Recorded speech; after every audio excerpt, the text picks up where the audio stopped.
What up, sports fans? Waxon Wednesday, Jake Waxman, Tom Lava, let two guys talk sports. Let's rock and roll.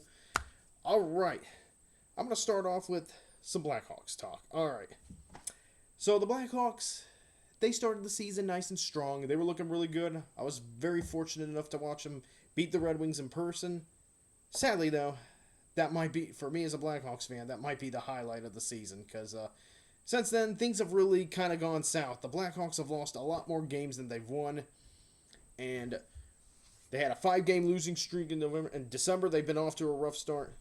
They blew a 2-0 lead against Toronto on Tuesday. Ended up losing the game 3-2. And on top of that, the news just keeps getting worse. I mean, injuries are kind of piling up with the Blackhawks. And unfortunately, Connor Bedard has been put on injury reserve, at least from what I understand until potentially January. He suffered a shoulder dislocation. From what I've heard, it's a shoulder dislocation for Connor Bedard, an injury that he suffered in the closing seconds of the Blues Blackhawks game. And he has missed the Blackhawks' last 2 games against the Red Wings at home in Chicago and on the road in Toronto, and will probably miss the rest of 2025 due to this shoulder dislocation. I mean, it's not 100% bad news, as shoulder dislocations are not as bad as like broken bones in the shoulder, of course. But doctors are going to look at it, and we'll know more starting in 2026 how soon Connor Bedard will be back on the ice for the Blackhawks. So hopefully it's not too long, because they need him back. And also, one other thing I've noticed about the Blackhawks is they have third periods where they don't play their best hockey. If this team is going to make a playoff push this year, I mean, they've improved a lot this season already, but if they're going to make a playoff push this season, the Blackhawks, they got to be better in the third period, okay? Simple as that. They got to be much, much better in the third period. Simple as that. All right? Got to play better hockey. Got to finish these games off. Finish the game. Simple as that. But also, they need Connor Bedard back as soon as possible from injury without rushing him, of course. Got to make sure he recovers. And like I said, dislocation just means the bone is out of point. And if you give it just enough time, and I do mean just enough time, it'll get back into place. Or unless the doctors somehow pop it back into place, and he'll be ready to go sooner than later. But things not going too well for the Blackhawks right now. Got to get things turned around. Hopefully, 2026 will be better than the end of 2025. That's my hope. But got to get Connor Bedard healthy and got to play better hockey in the third period. Simple as that. All right. Shifting gears. All right, we're going to, last 2 subjects, talking about college basketball. Here's another one. So, interestingly, you could say this is also recruiting, but here's the news. So, Croatian forward Toni Bilic, sorry if my pronunciation is off. I mean, this guy's from Croatia. He is committed to Illinois. And his agent told Draft Express that the 6'9", 20-year-old, so he's 6'9", 20 years old. He will arrive at semester break and will be eligible to play immediately. I'm sorry, what? So apparently now, get this, sports fans. So it's not just the offseason. Apparently you can recruit players during the season, and they can be ready to go or eligible to play by the winter semester. That's no joke. So now, after the semester break, this guy will be eligible to play for the Fighting Illini. Just, wow. And, okay, yes, I'm not an Illinois fan. In fact, I dislike Illinois. But this is nothing against them here. I don't like this for the game of college basketball. Okay, once the season starts, in my opinion, whoever's eligible is eligible. And whoever is not eligible to play should not be able to play. Doesn't matter if it's midway through the season or after just 1 game. All right, eligibility. The NCAA needs to step in here because this is ridiculous. So apparently now, because the NCAA needs to crack down on something like this, because now apparently you can recruit someone from overseas and he can be ready to go midway through the season. Even like I understand like players coming back from injury, but having a freshman being eligible to play midway through the season, that is, I don't know what to make of it, but it doesn't make sense to me. It's ridiculous, and the NCAA needs to step in and do something about this, because this will hurt the game of college basketball. All right. Okay, maybe the Illini are dealing with some injuries. I don't follow Illinois basketball a whole lot. But you should not be able to recruit. I mean, yes, you could recruit during the season. And yes, you can have commits during the season. And even transport. I'll even let, like, transport or transfer portal commits slide too. But they cannot be eligible to play once the season's already underway. That's the way I feel about it. This is college basketball heading in the wrong direction. And this could cause a lot of... Look, happy for Toni Bilic. You know, it's great that he gets to play college basketball, but this is not a good look for the NCAA. And this is not good for college hoops. This will actually hurt the sport a lot in ways that even probably I cannot foresee. But the point I'm trying to make here is, look, rosters have to be set, in my opinion, rosters need to be set at the start of the season. Once one game is already underway, whoever you got on your team is whoever you got on your team. No one else should be eligible to play, or let alone transfer, and then be eligible to play even after a semester break or at any point during the season. Once the rosters are set, they are final. And who you got on your team is who you got on your team. That's how it should. That's the way it's supposed to be. This is not a good look for college basketball. Because now we're at the point where we're all now asking, are we really watching college basketball, or are we watching pro basketball? Is college basketball just another version now of the G League, or is it really pro basketball now? I mean, you got the problems with NIL and that stuff, and you got transfer, all this crazy stuff. Now we have, like, being able to sign guys during the season. Wow. Turning college basketball in the NBA. That's how this looks. And I'm just going to leave it right there. But this is, I mean, congrats to Illinois, congrats to Brad Underwood, congrats to Toni Bilic, okay? Nothing against them. And I just don't think that, okay, a guy who commits to your school, or a guy overseas who commits to your school, even at 20 years old, should be allowed to play when the season's already halfway there, let alone when the season's just started, all right? This is ridiculous, and it is not good. This is just not good. This is not good for college basketball, because this will give some teams a leg up, and a much bigger leg up in recruiting. And even as a Purdue fan, I can't look. Even if it benefits Purdue, look, I still don't like this, all right? And that's where I'll leave this subject. And my third and final subject of the night. Oh, boy. Okay. Talk about a take like me. Oh, sorry about that. All right, I'm going to let you guys listen to this. Hopefully you guys will hear this, but I'm going to let you listen to a take that Joel Klatt had. And let me know, sports fans, what you think. Here goes nothing. Listen to this. In fact, hot take. I mean, like, the hottest of all takes that I've ever had in my entire life. The NCAA basketball tournament is a joke. It's the dumbest tournament and the least fair tournament in all of sports. We go and we put teams at odd times on neutral sites in a one-game affair. Like, that doesn't crown a true champion. We're not doing anything that tells us who's the best team over the course of the entire season.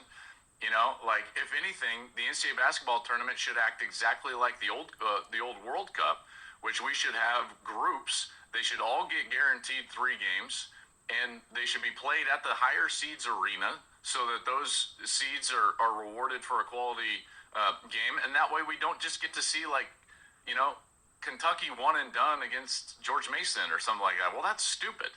That's stupid. Again, hottest of all takes, but that would make the NCAA basketball tournament far... In fact... All right. Enough of that. So, yep. Your ears do not deceive you. Joel Klatt actually said something like that. And, all right. Sports fans, when I first heard what Joe Klatt said, whatever drink I was drinking at that time, I wanted to just spin up like that. Like, what? Or at least that was my initial reaction. But now that I've had some time to take it in, think things through. All right, here's some things that Mr. Klatt has some points about. All right, so the NCAA tournament, it doesn't always crown the best team the champion. And that's a fair point that he made. And, there's some questions about the neutral site games, or whether or not the first 2 rounds should be at neutral sites. So, and there's some things. So those are just some of the things that he made some interesting and probably some fair points about. And I will to start things off too, we'll give Mr. Klatt's benefit of the doubt, okay? Everyone is entitled to their opinion, all right? We all have opinions. But now, with that being said, I disagree with this. I'm not, like many other fans, this is a disagreeable opinion. All right? Okay, we're all entitled to our opinions, but you know what? I also have the right to say, this is not a good opinion. Not a good take. And here's the part of it, okay? Now here's the stuff, and here's why I think this is a bad take, and here's why I think he's wrong. Here's where he's wrong. The NCAA tournament is not a joke, okay? To say that it's a joke because, it has Cinderellas, or, the best team doesn't always win the tournament as a whole, or and then some teams make Final Four runs, and sometimes the best teams get eliminated early. To say that it's a joke, I'm sorry, this is coming from someone who I believe does not understand the NCAA tournament enough. The NCAA tournament, okay, it's not perfect. The NCAA tournament is far from perfect. But you know what? The majority of postseasons, in fact, every single sports postseason out there is not perfect.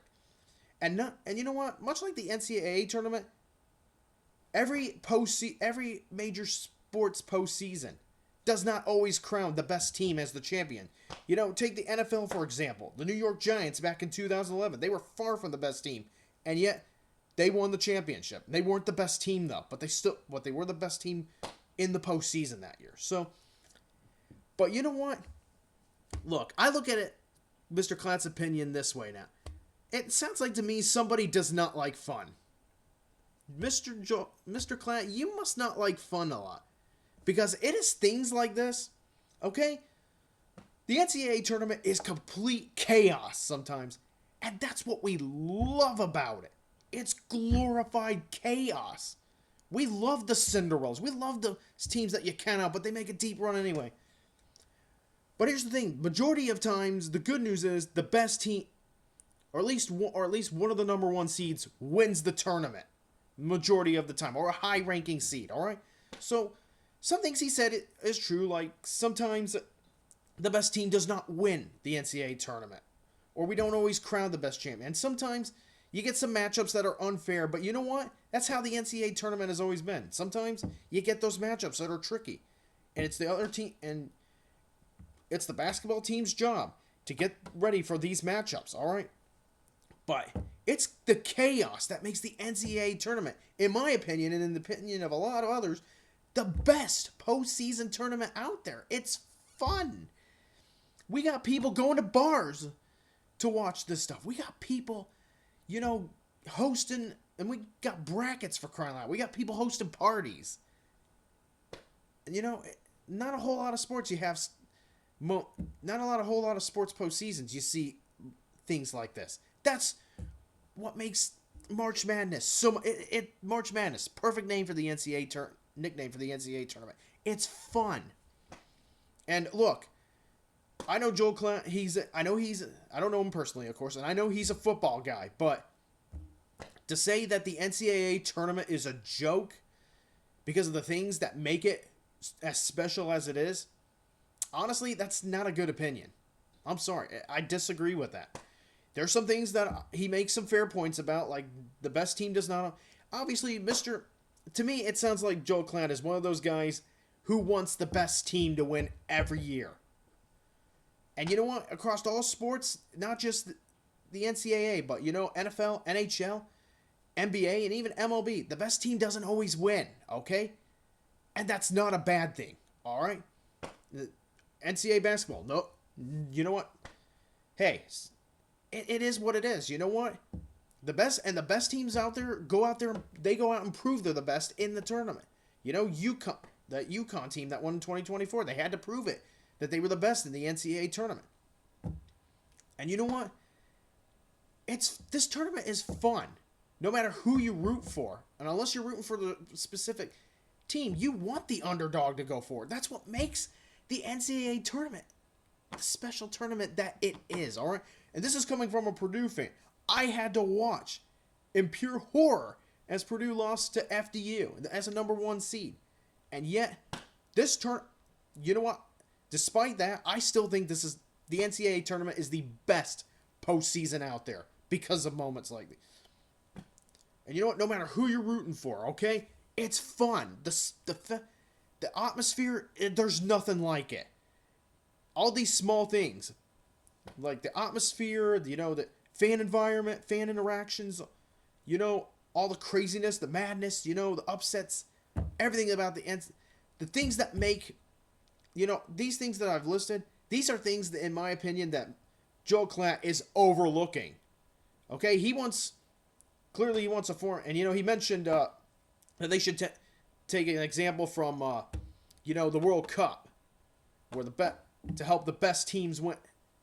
Come on, there's not as much fun in that, all right? People who watch the NCAA tournament, they watch it for the glorified chaos. And last year, there was not enough of that chaos. I'm hoping this year there'll be more of that this year. Or this 2026 NCAA tournament. All right. So, with all that being said, okay, Joel Klatt, I'm doing the best I can to respect your opinion. I respect what you said, and some things you have a point about, but we can agree to disagree on one thing. The NCAA tournament is anything but a joke. The NCAA tournament is legit. It is fun. It's exciting to watch, no matter who you root for. It's the best postseason out there. All right, Joel Klatt, you can disagree with me, Klatt. You can disagree with me on that. I know you're a college football guy, but I will. Here's some advice. Watch the NCAA tournament again.